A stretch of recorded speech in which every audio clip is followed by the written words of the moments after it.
Баршаңызға қайырлы күн достар, менің арнама қош келдіңіздер. Ең алдымен бізге бір жарым асқабақ қажет болады.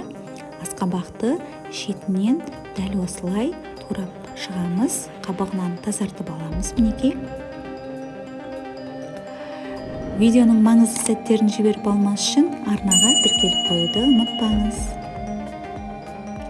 Дәл осы видеодағыдай асқабақтың барлығын турап шығамыз.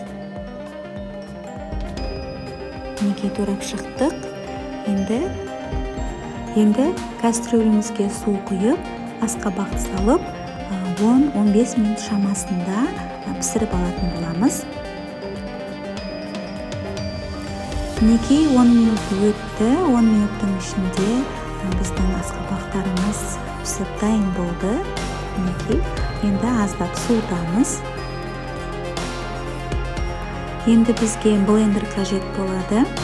Асқабақты блендерге сумен қоса салып шығамыз барлығын. Мінекей, енді асқабақтарды езіп алатын боламыз. Блендердің көмегімен жақсылап езіп аламыз.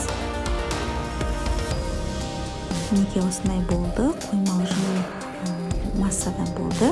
Бөлек ыдысқа салып аламыз.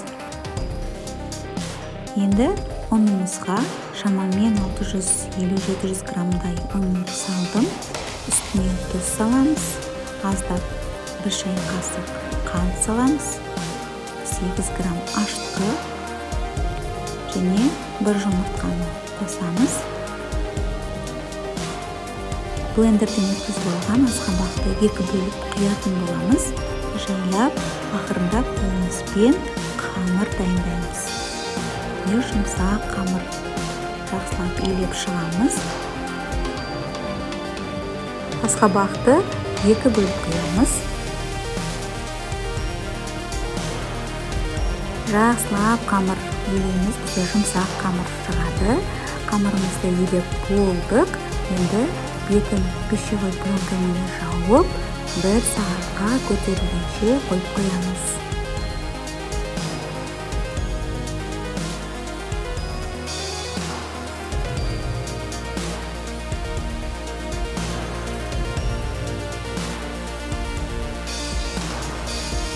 Бір сағат өтті, біздің қамырымыз көтерілді. Жақсылап қамырды жинақтап алатын боламыз.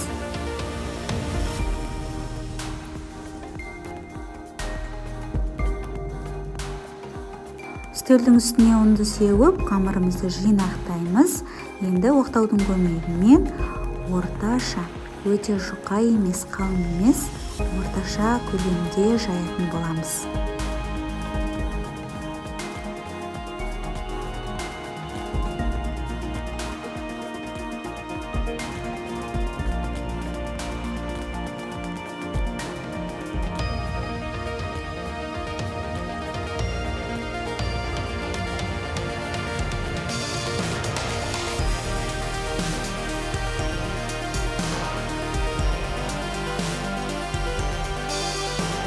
Мінекей жайып алдық. Енді бауырсақ кескендей дәл осылай кесіп шығамыз. Мінекей жұқа емес, қалың емес, орта көлемде жайып алдық. Енді формамызды пергамент қағазын төсеп, дәл осылай дайындап аламыз. Немесе форманы майлап, май жағып қолдансаңыз да болады.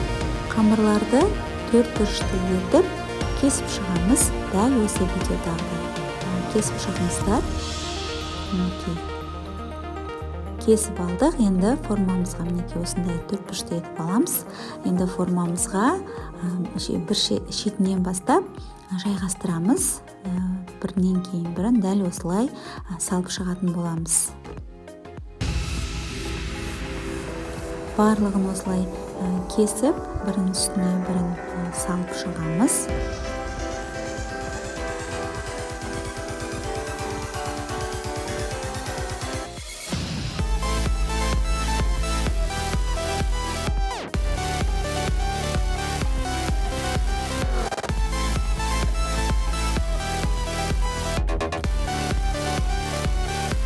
Мінекей формаға салып шықтық, 10 минутта бетін жауып қоямыз. 10 минут өткеннен кейін міне қамырымыз сәл көтеріледі. Енді бетіне тек жұмыртқаның сары-уызын ғана жағып шығамыз. Жұмыртқаның сары-уызын барлық жеріне толықтай жақсылап жағып шығамыз. Және де пешті алдын ала қыздырып қоюды ұмытпаңыздар.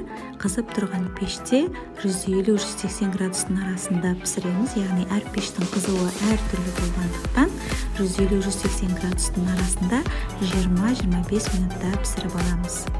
Жұмыртқаның барлығын жағып шықтық. Енді бетіне асқабақтың дәмін сеуіп пешке жіберетін боламыз.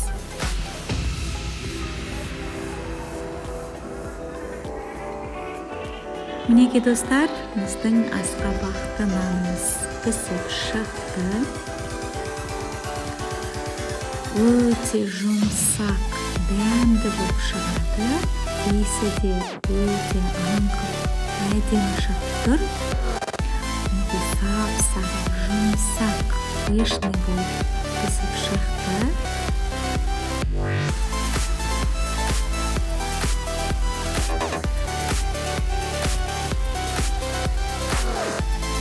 Мінеки достар, қазір жан-жағын барлығын көрсететін боламын. Мінеки жан-жағы, асты барлығы толықтай пісіп шығады.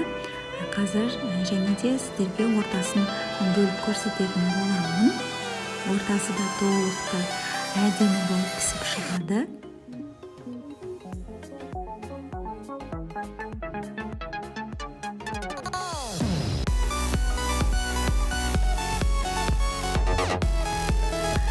Сіздерге де дәл осылай осы рецептпен жасап дайындап көруге кеңес беремін. Барлығына ұнайтынына сенімдімін. Және де өте дәмді болып шығады. Дәл осы рецептпен жасап дайындап көріңіздер. Алдағы уақытта өте пайдалы бір жасағаннан шығатын сәтті рецепттермен сіздермен үнемі бөлісіп отыратын боламын. Менің арнамды жіберіп алмас үшін тіркеліп, лайк басып, комментарий қалдырып қойды ұмытпаңыз. Уақытыңызды бөліп тыңдағаныңызға рахмет. Баршаңызға ас болсын.